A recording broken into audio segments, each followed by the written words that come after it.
Hello guys, welcome back to the channel. In today's video, I'm going to show you where you can catch the white banded Erebus moth in Heartopia Call of Whales event.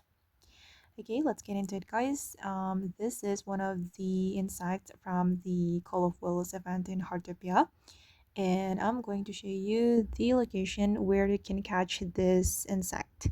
Well, let me show you my insect story. Okay, this is the white banded Erebus moth. If you want to catch this insect, go to the forest, specifically go to the spirit oak pine forest. And for the weather, you can catch it in any weather. Okay, now I'm already in the forest right here. I'm gonna show you on the map. Okay, just go to this area guys. And if you're lucky, you will meet the white banded Erebus moth insect. You just explore this area and don't forget to prepare your net.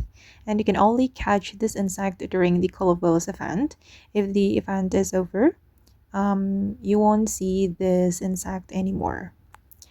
And okay guys, that's how you can catch the white banded Erebus moth insect in Heartopia Call of Whales event. I hope this video will be useful for you. Thank you so much for watching and bye.